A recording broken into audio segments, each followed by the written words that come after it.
It's time for Johnny and the Professor. Common sense in senseless times. I'm not a Republican, but if I was, I would be extremely concerned about censorship in social media, which is a real thing. Censorship of Republican ideas and conservative ideas is absolutely a real thing. It's not just real, it's accepted as being the right thing to do by certain organizations. I mean, they've been caught on camera and hidden camera talking about the ways that you can silence conservative voices. For sure, conservatives are being discriminated against on social media by social media platforms. And even if you're not banning them from those platforms, if you're shadow banning them, if you're making it very difficult for people to find them, which is real. It's a real thing that they do. Like if you have a post on social media, it doesn't just go up in chronological order anymore. Now it's affected by an algorithm. They can, in certain social media platforms, use that algorithm to discriminate. So they can decide, hey, this guy keeps chirping on and on about Hillary Clinton's war crimes and all this. We don't need this guy around, okay? We don't need this guy and all of his right-wing bolt and all his Make America Great Again bolts. We'll shadow ban him. And so they can shove you into this category where it's very difficult to find your page. And it's very difficult for you to show up. And a lot of people have seen their views drop drastically. There's a woman named Megan Murphy. Well, on Twitter, she wrote, "A man is never a woman." They told her she has to take down that tweet. So you know what she did? She made a screenshot of it. She took down that tweet, and then she posted a picture of the screenshot. And then they banned her for life. You know who's not banned for life? O.J. Simpson. Double homicide, armed kidnapping. He's fine. But this lady who's just said a man is never a woman, which biologically is correct. Johnny and the Professor. And another exciting episode of Johnny and the Professor. Common sense for senseless times. Where we talk politics, pop culture, and photographers. Ooh. It starts with a P, but it sounds like an F. Well, it's the French's fault, is why. Oui. Oui. You ever hear that song by the Meatmen called French People Suck? No. French people suck, I just gotta say. Make the jet fighter pilots go out of their way. Take Yankees to a parade. Had not make them stick the Eiffel Tower straight up their butt. Last time I flew Air France, played a tune on my Uzi and made the sissy dance. Killed 100 or more and I had a ball. Those freaking frog suckers be the death of us all. French people suck. French people suck.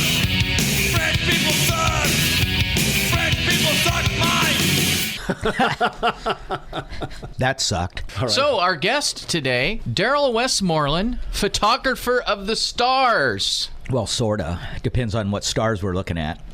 Now, what stars? Okay, let's list all the stars that you've taken pictures of. Well, Every one of them. no. In I don't even alphabetical know. That's the whole thing. Yeah? I have no idea anymore now. Because Well, there's been I'm so old. many. True. I mean, seriously true. Okay, how about this? When someone says, name off some of the famous people that you've taken pictures of, who are the first ones that come to your mind, like your favorites or that stand out? Oh, David Bowie, Elton John, Van Halen, Sting, or The Police. Geez, I don't know. It goes on and on. Paul McCartney. Oh, yeah. Oh, yeah. Oh, yeah, him. Yeah. That guy. Multiple Okay. times. So, yeah. How did you get that gig? Actually, from a guy who worked in radio on the harbor, and Mm-hmm. it was KGHO, and it was Stan Foreman. Stan Foreman, yeah. Yeah. He still comes down here. Yeah, in the summer, somewhere around the end of August, he Mm-hmm. pops in for a week or two. Well, actually, he was in radio. He ran the station. He was a program, music director, all in one. And he got a job at Capitol Records, so he opened the door and boom. That was Darrell, it. I need a photographer. I got Paul McCartney doing a show in Seattle, and I need you to take pictures. Yep.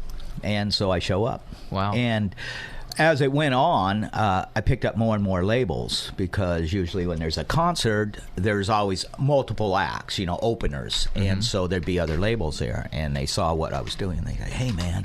And I think the second label was CBS, and then the next one was MCA, and then it just Chrysalis and Polygram and WEA, which is Warner Electric Atlanta. So there was a Warner rep, there was Elektra Records rep, and an Atlantic Records rep.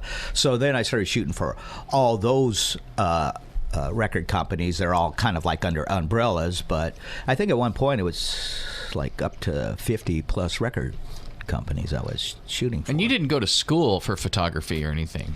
Well, I was self-taught in high school, and actually it's 50 years. Wow. In fact, I was on the yearbook, and then I was taking pictures, with the football games and whatever. And so the guy that owned the Vidette and the editor said, "Hey, I'll pay you to take pictures. You go to all these games, I'll give you $5 a picture that's published." So actually, I started doing it. I went through, in 69 is when I really started photographing for the newspaper, but it was kind of like in the beginning. And then in 70, as I was graduating out, I shot more and more. So in fact, I'm going to go and start going through the 1970 Videttes every week, and then I take pictures of the pictures I shot. But I can't wait to get to 71 because of the Satsip Rock Festival. That was my first introduction to the music industry. The Satsip Rock Festival. Yeah, where like I was part of it, on stage, backstage, documenting the whole development of the event site. So you went all the way from film to, I assume, digital now? Yes. I actually, the first time I ever experimented like shooting with digital and had no idea how it even worked was in 1999. And then by 2001, I bought in it and literally bought into it, like cameras and stuff like that. Now, I've known you for quite a few years. You kind of strike me as like one of those liberal whack jobs. Where are you in the political climate? Well, Yeah, I just sit back and watch. That's where I am. And take pictures. and take pictures, yeah. Although I've worked with like 3 presidents of the United States. Which ones? There was Carter, Reagan, and then actually it was President Ford, then Carter, then Reagan. I photographed. Didn't you do Michelle Obama? I know she's not a president, but right. And I've actually I worked with Jimmy Carter's wife too, when he was still president. Actually, yeah. So I worked with her, and then the other first lady was Obama, Michelle. So on President Ford, I was literally part of the whole press corps within the region. And anyway, before he even got here, or I even started doing anything or working with him, I had to be interviewed by the Secret Service. And I was probably in a room about the size of this studio, and there was 2 of them. And this is back in 1976. There's no internet. But how did these guys even know a lot of the stuff? They were questions that they were asking me. Other than I assume they got them from, at the time I was photographing for the wire services, especially the United Press International, and then the Associated Press, and then other papers or whatever, as a stringer, as they called us back in the day. So I'm sure that's where they got a lot of information, on me through those sources. That and peeping in your windows. Yeah, or bugging my phone or whatever it is. This is the but 1970s it was really interesting. But the last thing that came out of their mouths was, "You will not be using the word shoot." So in any political arenas and stuff, I try to. Although I mean, if you go to my website or social media sites or whatever, I mean, I use the word shoot, or I shot this show or whatever, and I'm sure I've been red flagged. Okay, what's this guy talking about? Because I'm sure there's certain words, no matter what, that pop up on the internet. It doesn't matter now these days because everybody's watching everybody. Right. So, yeah, that's how I got kind of started, more so, and photographing like famous people. Even before I started photographing music and movie and these types of celebrities, it was all started because of journalism. Photographing for newspapers and wire services and stuff. So what do you think of the homeless epidemic around the country? It's a mess. Yeah. It's a real. I mean, you're real downtown mess. a lot because Yeah. you're, the DNR. You're down there a lot, and you see a lot of this. It's a total mess. I mean, it's going to take a lot of money. I believe there's groups that don't want to be fixed, and there's groups that are just, I call them walking zombies, because they're only programmed to do one thing, and that's get their next drug or fix. And they don't care how they get it. So those are the ones that pretty much are the criminal element. We got a big island over there across from Tacoma, or I'd say put them over there. and then give them whatever, if they want medical help, give them food, water, whatever. But at least they're on an island and they're not going to go around destroying people's properties. I mean, like I said, there's a group of them that they're not in their right minds anymore. I don't even think you can help them even if you put them in a mental institution. When Johnny asked the question, I laughed just because it came out of the blue so quickly. But I agree with you, it's not funny. I wasn't laughing at the homeless issue. No, by no means. But the weird part about it is that you're right, because I used to be an ambulance driver a lot of years ago, and I've seen people on drug abuse. Right. And again, we've talked a little about this on the show, but the solution is you help the people who want to be helped, no problem. But the ones that don't want to be helped, then you're going to have to put them in. You're going to have to give them either rehab or you're going to have to put them in an institution. We need to put money in that end of it to help the people, because I know average people in America, I'll give you a stat here, about 1 in 10 people have some form of serious mental illness. Amongst the homeless, it runs like 70%. Right. So, I mean, that means those people need help. And I'm not compassionate enough just to give them a shopping cart and say, keep wandering. I mean, I'm sorry, I'm not cold-hearted enough to just say, oh, we'll just ignore them and give them, shopping carts and sleeping bags. How about we actually seriously help them? Well, I agree. But like I said, there's a group of them that don't want to be helped. They like the way they live. They want to live that way because they don't have to be responsible for anything. They just do what they want when they want, kind of like teenagers. Oops, sorry. Anyway. Well, there's some truth in that.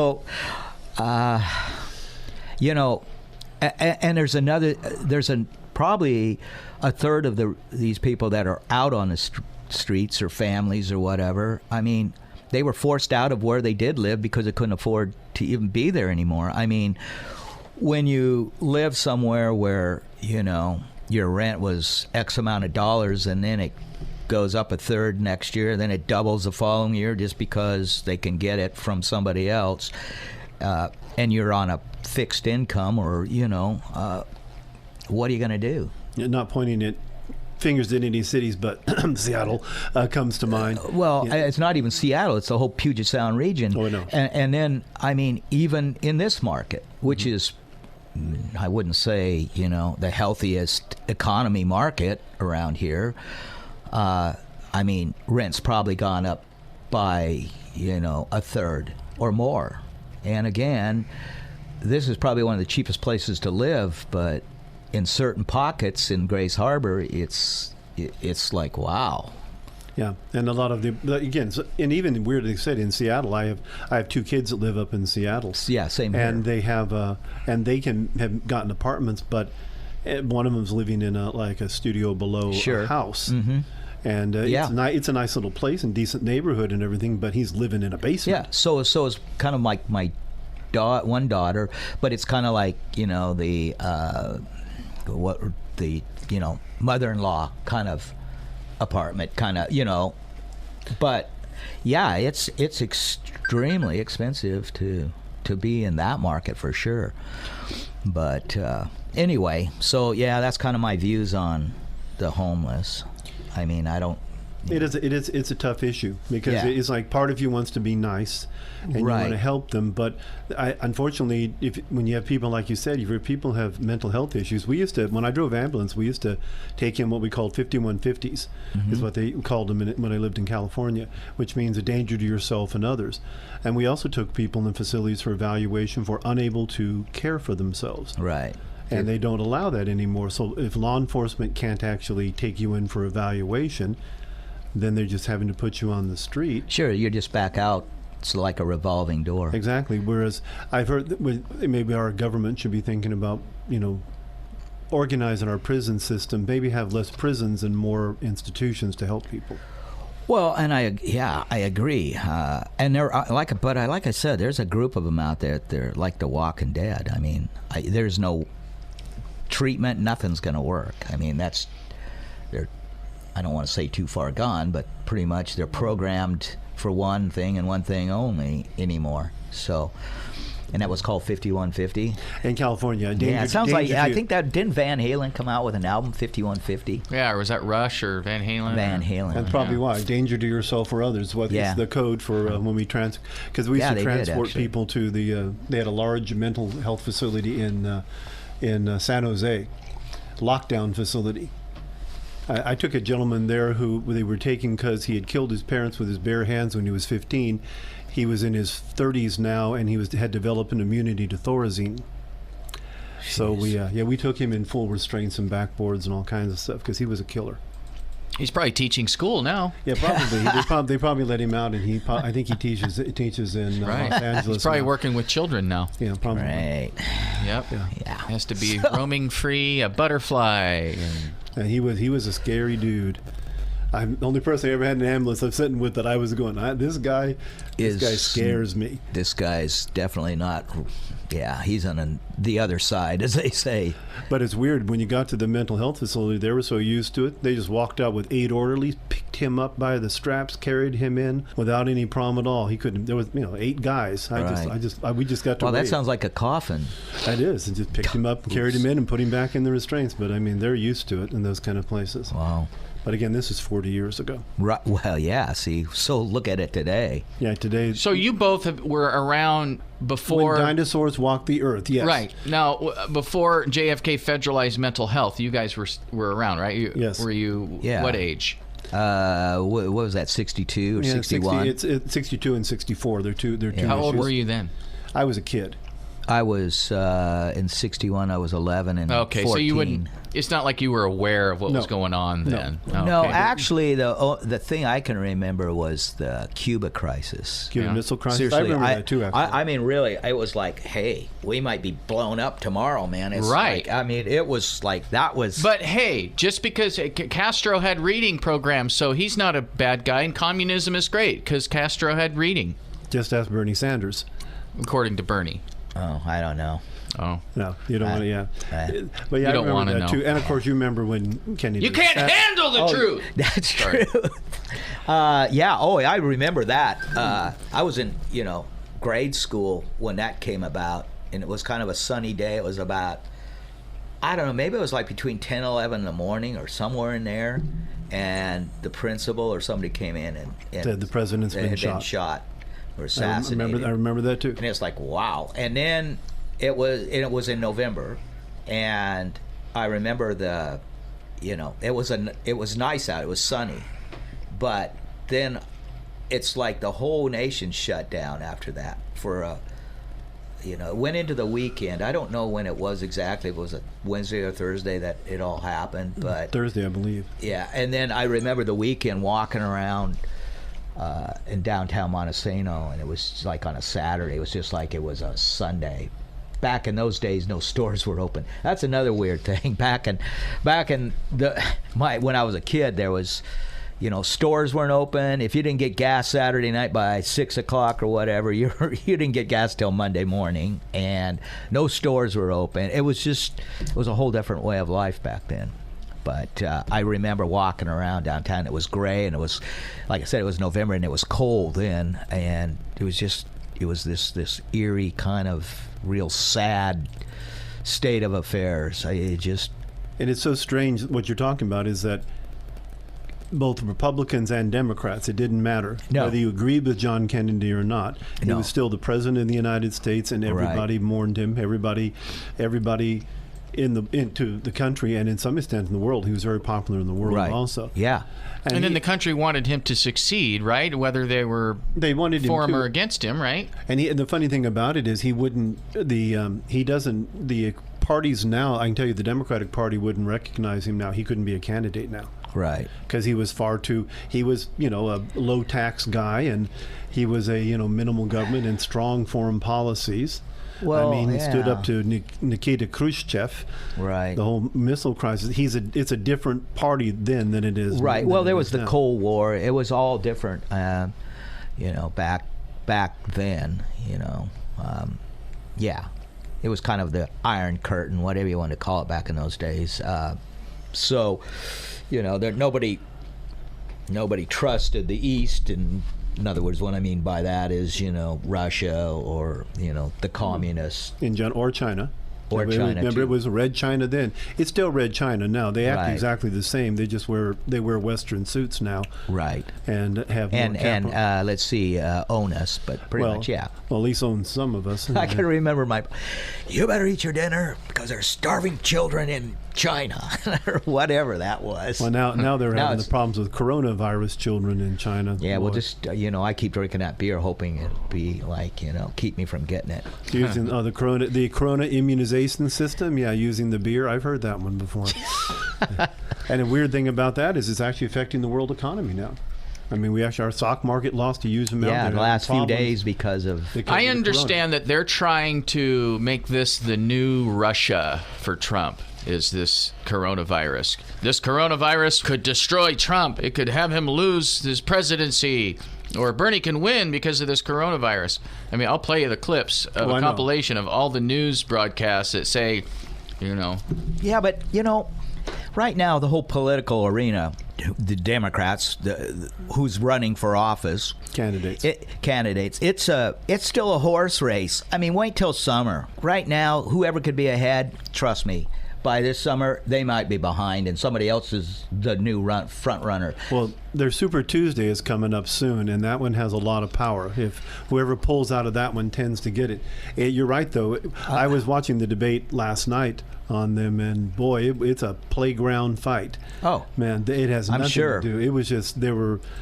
Sanders came out of it okay, and Joe Biden apparently rose from the dead and came out of it okay, and Liz Warren, which they're actually, the rest of them just kind of got that. I'm telling you, I think she's one that, in my opinion, is briefly just looking at stuff, and like I said, I don't have time. I don't want to waste the time on even watching it or anything.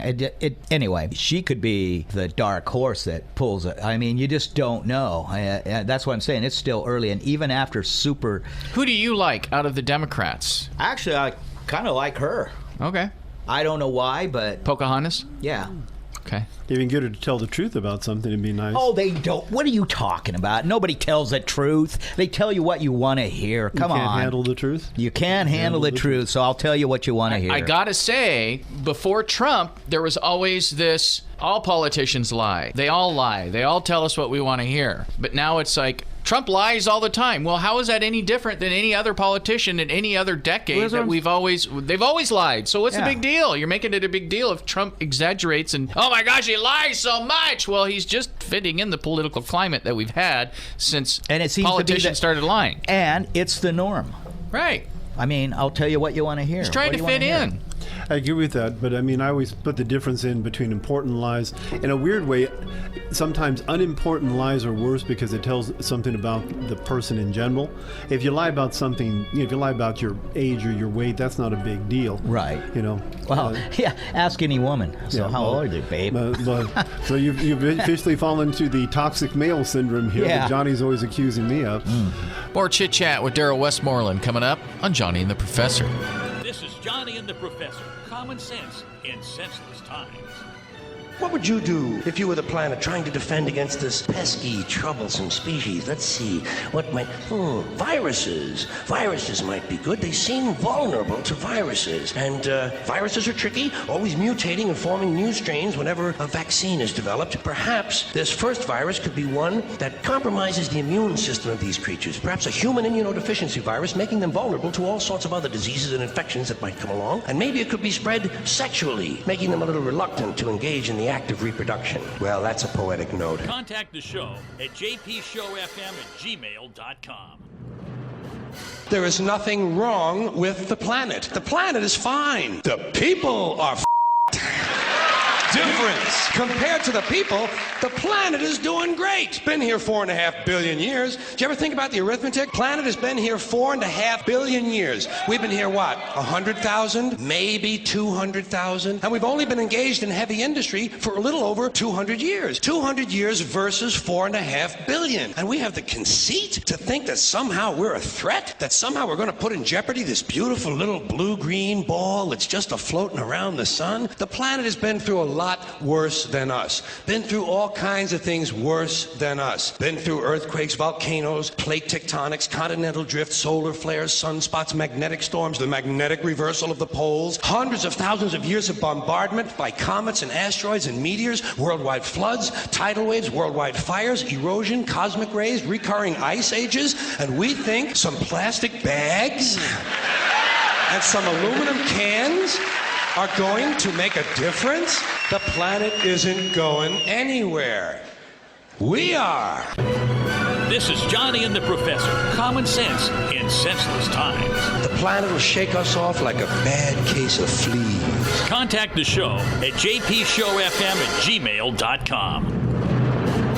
It's Johnny and the Professor, where we talk politics, pop culture, and photographers. Our guest today, Darrell Westmoreland. He takes pictures of famous people. You watch Star Wars at all?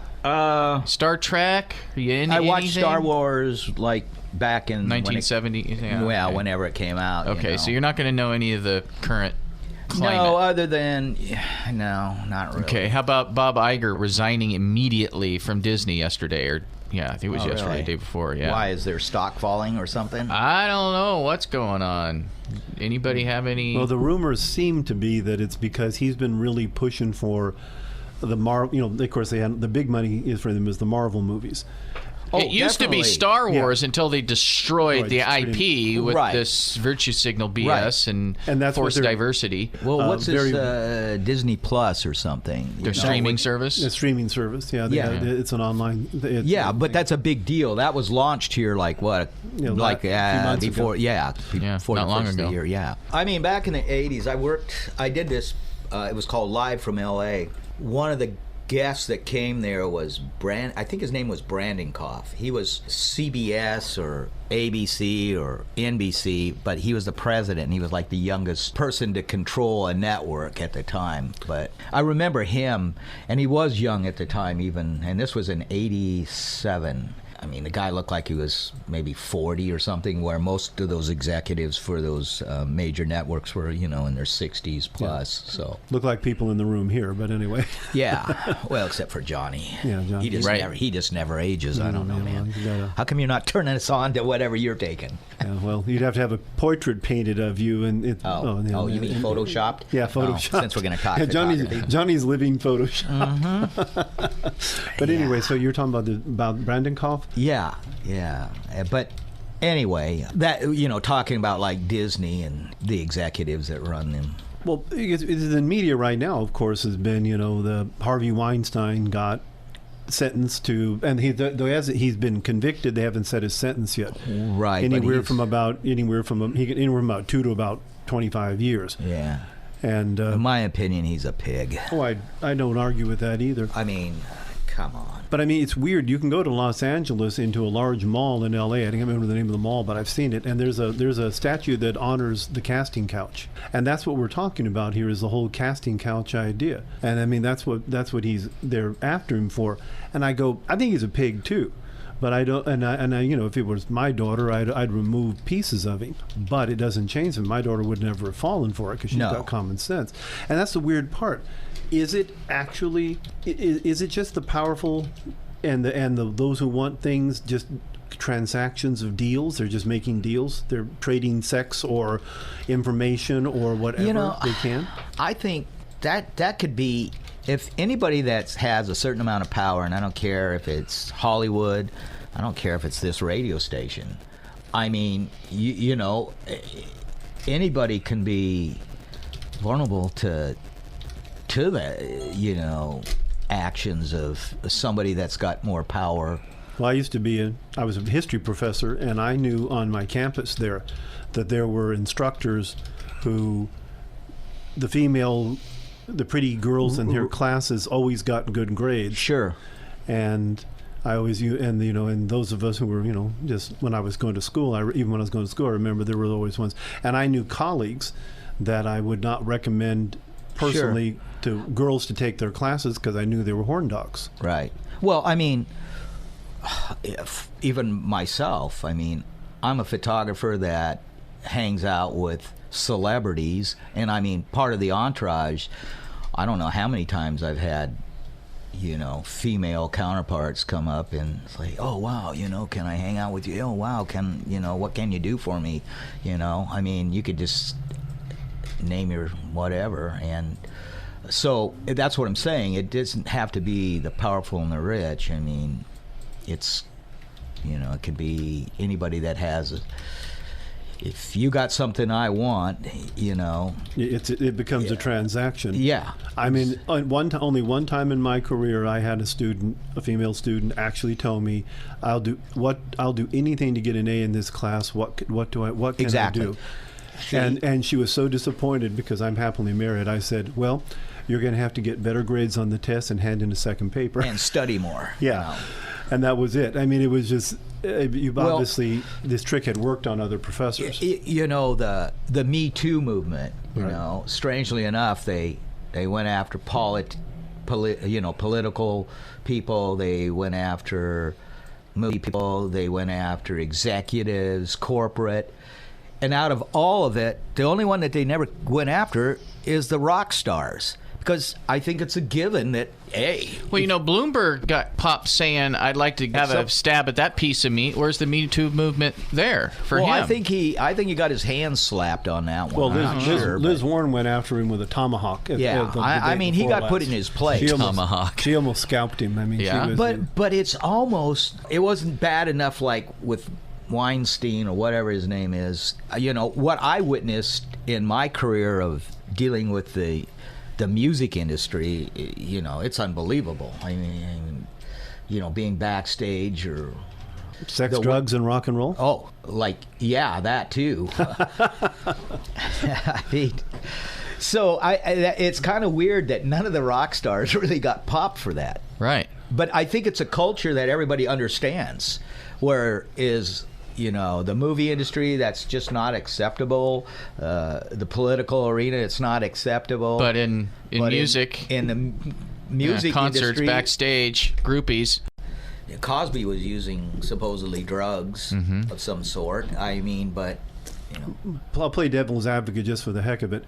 But in the 1970s, if you're a celebrity, when Cosby in the 80s, and you're going to his room in Vegas and he says, hey, you want a happy pill?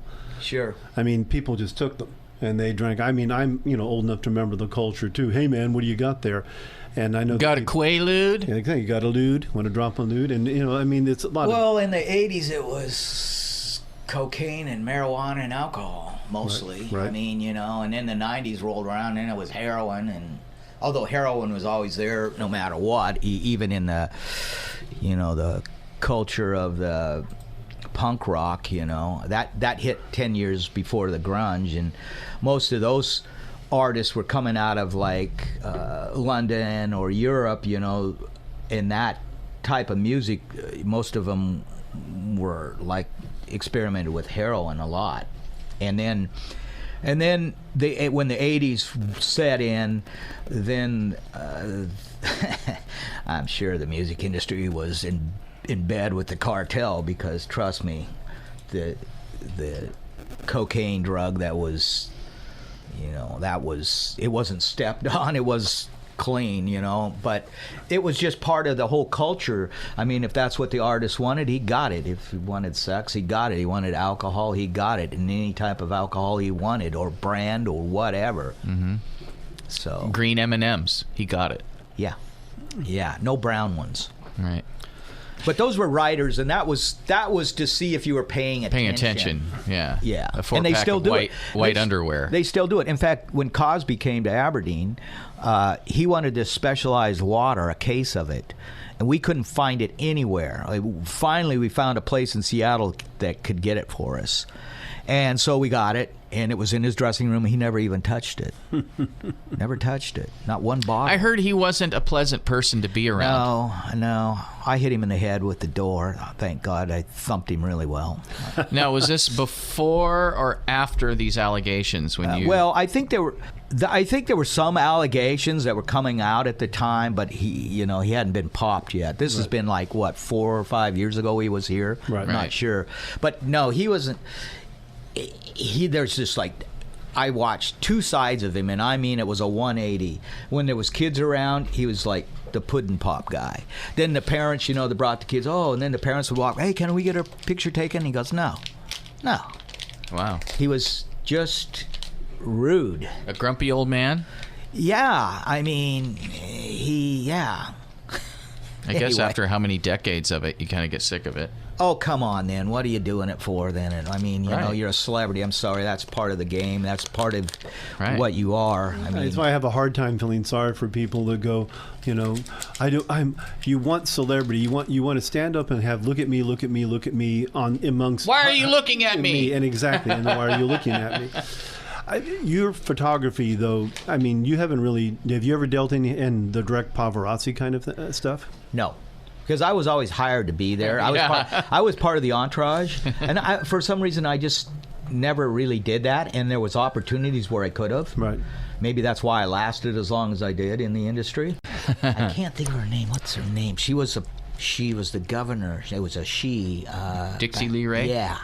So I remember her campaign, and she had won the governors, and I was in the whole room and everything, and so I walked up to her and I just barely touched her shoulder and said, could I get a shot of you with, and she just lit into me like, don't you ever touch me. And I didn't. Wow. I only went like, tap, just barely tapped her on the shoulder. Yeah, I just, could I, and I go, fine. Wow. I mean, I remember that one, and there was probably a couple other ones too, but pretty much I never got in too much trouble. You ever get in any fights? No. Like physical fights? No. Over photography or concerts or shooting? No, but I watched it happen. I remember, I don't know what the...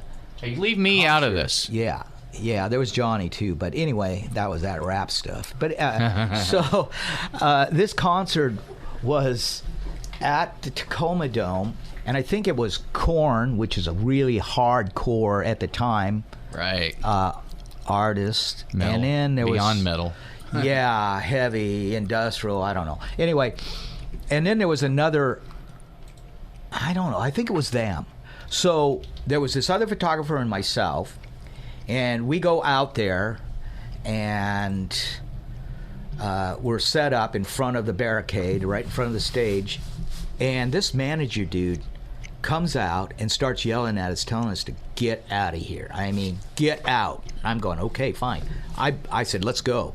And this other photographer goes, I've been cleared to be here and I'm staying here. I go, whatever. So I go off to the side, and this guy's arguing with this manager dude, and all of a sudden, man, there are about 3 or 4 security guys that jump him and drag him out, just literally drag him out. I think they were even punching him a couple times. Drag him out of there, and I'm going, I told him. But anyway, and then all of a sudden, the manager dude leaves, and about a minute later, he comes back and he starts yelling at me, get back out there, get out there and start shooting. I'm going, okay. So I don't know what the deal was. So I did my 3 songs or whatever was allocated, and then I'm done. I never stick around, as Johnny knows. I'm out of there. Like, I'm home sometimes before, and I'm in Aberdeen, and this is in Tacoma. I'm home sometimes when they walk off stage.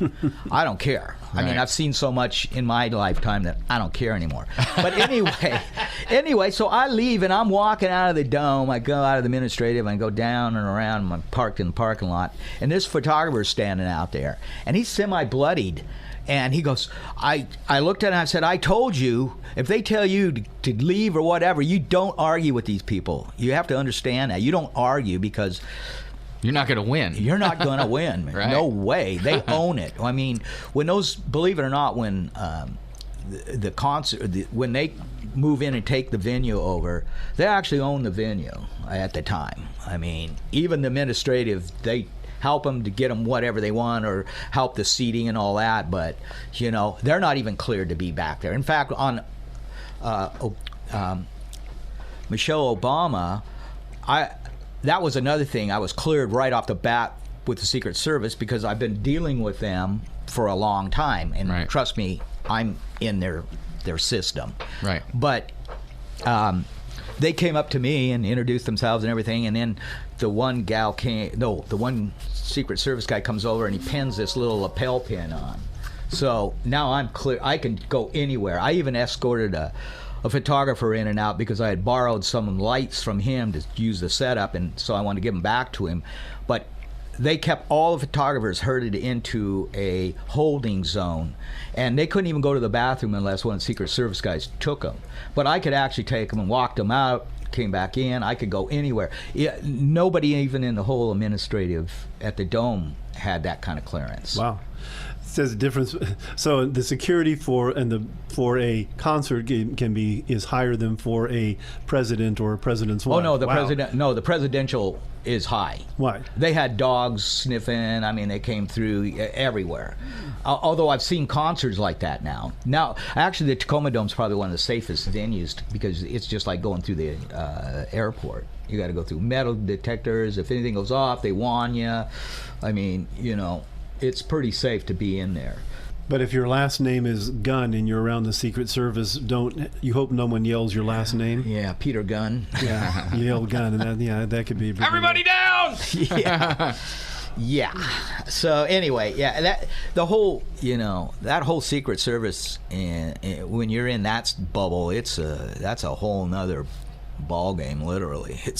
I think it'd be kind of fun being a Secret Service. I mean, I would definitely die for my president. Well, I mean, yeah, that's part if of the need game. Be, but I wouldn't have a problem with that. Yeah. And look and having the authority to go anywhere you want. Get the cool little radios. I can talk to. You just want the dark sunglasses. Well, right, dark sunglasses, men in black clothes. Right. And just be looking at all times. Yeah. And if someone looks wrong. And they even said to me, "So do you want to go out and shoot?" Don't say that. But do you want to go out and photograph the show? And I said, yeah, I'd planned on that. And they said, well, you're cleared. In fact, they had all the photographers somewhere else, and I actually got to go. Nice. And I had an actual agent with me, so. Oh, cool. Yeah, so nobody. An armed agent. I don't know. Probably. If he's probably service, he's packing. Yeah. And at least one, probably two. So, yeah, that was pretty cool. I have to say that was one of the coolest things I've done in a long time. And actually, that rate's right up there in the top 5. Now, you have a book of some of the concerts you've done. Yeah, this is called Snap, Click, Flash, and it's all access is the kind of the title of it. It's a large book. It's like the images are all 8 by 10, 8 by 12 size.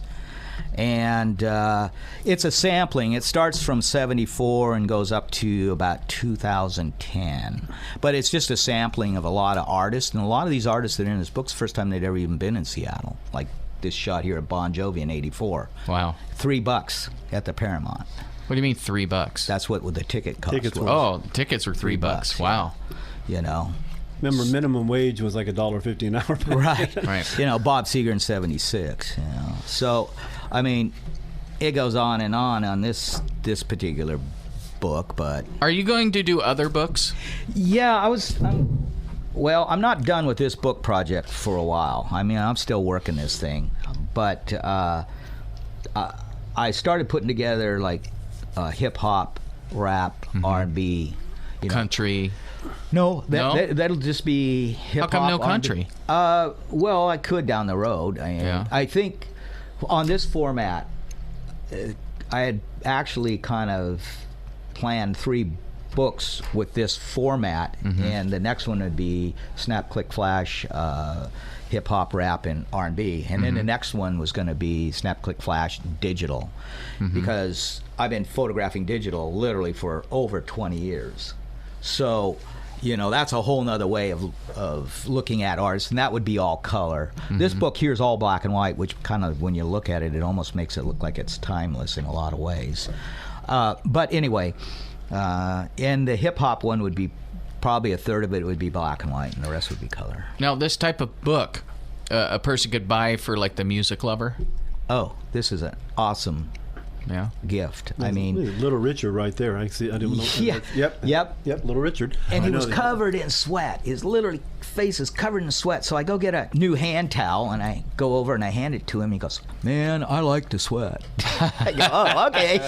Well, here you can have the towel just in case you." And then this next picture is like Little River Band and Jim Messina of Messina. What was Loggins and Messina? And Hart. And then Steve Miller, and this is like in 78. Okay, Loggins went to school at Everett, Cascade High School. Hart, they're from Seattle. Yep. And then what was Steve Miller? From Seattle, too. Kent or something. Yeah. And actually, his guitar player has a sub shop, not a Subway, but a sub shop in like Kent or Kirkland or something. Found that out by accident. Well, the first time I ever worked with Steve Miller was like in 1977. I have his old soundproofing from his studio. A friend of mine does carpentry and redid it, and he kept the tiles. Oh, cool. He's like, hey, you want these? I'm like, sure. So Steve Miller, back in the mid-70s or even up until late, like 70s or 80s, had his own personal studio, and it was called K. Smith Studios, and there was Studio A, Studio B, and Studio C, and his was Studio C.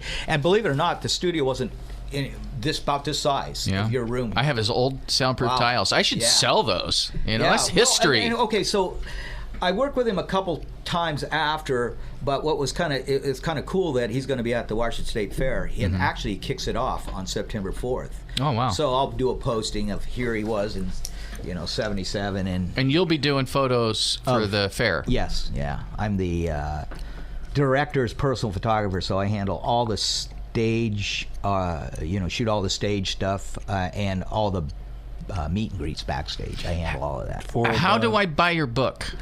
You can get it at www.darrellwestmoreland.com. So my name, Darrell, Westmoreland. Like the general? Oh, wait a minute. There's probably not that many old people out there. I mentioned that to Johnny before the interview started. I remember Westmoreland in the Vietnam War. Well, yeah, it's actually like a third cousin. Oh, yeah? Yeah. Yeah. Even though I didn't have to go in, but that was because of the lotto. You draft dodger. Baloney. I signed up, and my number was high. That's right. Same thing with Trump, but they accuse him of being a draft dodger. But his high number never got called. But the press says, oh, he draft dodged, and he had an owie on his ankle or something. But it's just like his number didn't get called. It says what you learn from that is don't run for president. Right. Darrell, do not run for president. I don't want to run for anything. Just run for cover? Yeah. Duck. Hey, we're out of time, but thanks for chatting with us today. Oh, that was fun. Though, I mean, is there anything else you want to? I mean, can you get it on like Amazon or anywhere else your book? I just set up an Amazon account, literally a store, and so I need to start work. What do I want to sell on this store? So you have your books there. But go to darrellwestmoreland.com and you can get more info on the book. Yeah. You can buy it online through there. Will you come back and talk with us and hang out? Yeah. This was fun. Okay. Really. Wasn't too bad. Well, thanks for having me. Yeah. It was a real slice, man. A real slice of something. Yeah. Do you want to let our listeners know how to get a hold of us? So if you want to get a hold of us, you can, of course, email us at jpshowfm@gmail.com. And then, of course, all of our shows are posted on YouTube. You look for, you do a search for Johnny and the Professor, put in quotation marks, you'll find us right away. I post all the audio of our shows every week. This has been Johnny and the Professor. Politics. This is actually what makes this whole thing so comical. Pop culture. This is something that they're going to be prioritizing, and that is diversity. Now, this is stupid. Common sense in senseless times.